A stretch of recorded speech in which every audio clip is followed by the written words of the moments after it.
In today's lecture we will discuss how to be polite more in English.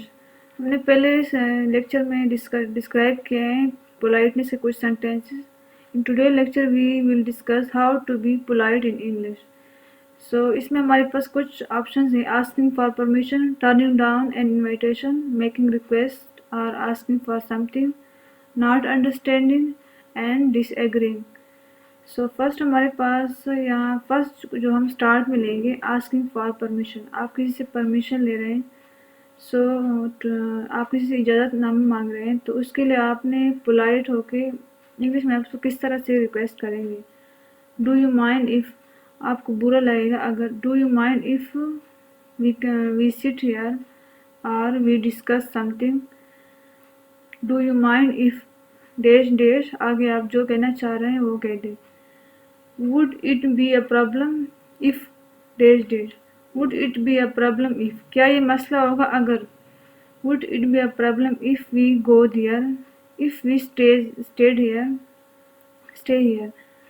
So ये कि इसके बाद आप डैश डैश के बाद कोई सेंटेंस लिख सकते हैं.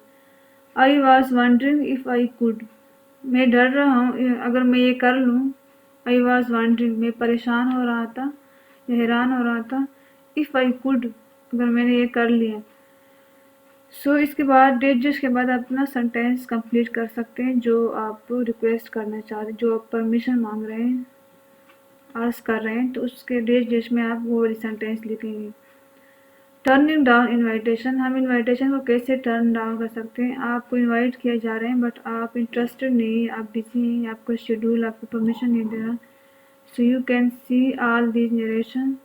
I am afraid I can't, मैं आई एम आफ्रेड, मैं शक में हूँ या मैं खौफज़दा हूँ. आई कैंट, मैं नहीं आ सकूँगा. डैश डैश, कोई आप रीज़न बताना चाह रहे हैं तो रीज़न लिख सकते हैं. I would love to but, मुझे अच्छा लग रहा था लेकिन मैं टाइम नहीं निकाल पाऊँगा या मैं नहीं आ सकूँगा.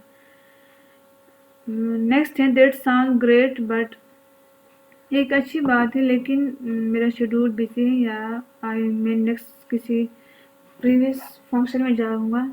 सो आप इस तरह कह सकते हैं. ये हमारे पास कुछ 3 सेंटेंसेस है जिसको हम इजीली याद करके या फिर सीख के हम इसको यूज़ कर सकते हैं. मैं एक नेक्स्ट वीडियो बनाऊँगी जिसमें हम बहुत सारे नरेशन फ्रेजेस इस तरह के सीखेंगे जिसमें हम इन्विटेशन को कैसे टर्न डाउन कर सकते हैं. फ़िलहाल इसी में ये 3 काफ़ी हैं. हम किसी से रिक्वेस्ट कर रहे हैं या कह रहे हैं कि कुछ मांग रहे हैं. सो हम कैसे कहेंगे. मेकिंग रिक्वेस्ट और asking for something. Can I, could I, हम ये दो चीज़ें यूज़ करें, कैन आई और कुड आई. सो आप इसके बाद डेट डेट के बाद आप अपना जो है रिक्वेस्ट मेंशन कर सकते हैं. May I go there, may I stay here. So you can say like that. And हमारे पास नेक्स्ट है नॉट अंडरस्टैंडिंग. हम किसी से कम्युनिकेशन कर रहे हैं, कम्युनिकेट कर रहे हैं और इसमें हमें कोई बीच में हमें कम्युनिकेशन के दौरान कोई प्रॉब्लम हुई, कुछ समझ नहीं आया, हम इस तरह कहेंगे सॉरी क्वेश्चन मार्क. सो इस तरह वो समझ जाएंगे. पार्डन मी, माफ़ करें मुझे दोबारा से इसको नरेट करके सुना दे या बता दें. एंड थर्ड वन है एक्सक्यूज़ मी, माफ़ कीजिएगा.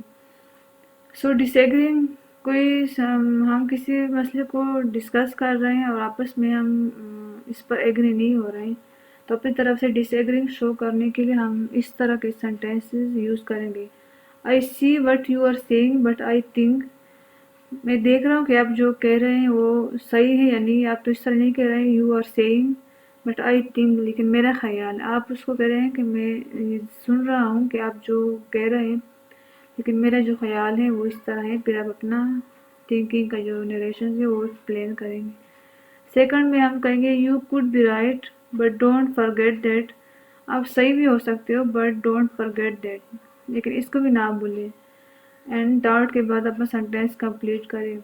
Yes that's true but I am not sure that, ये सच है लेकिन मैं इस पर जो है फुली एग्री नहीं हूँ कि ये इस तरह है या उस तरह है. आप इसके बाद सेंटेंस कंप्लीट करें. So that's for today. How to be polite in English हमने आज कंप्लीट कर। नेक्स्ट फेज में लेक्चर में आपको कुछ वेज बताऊंगी, other ways to say I agree and thank you so much.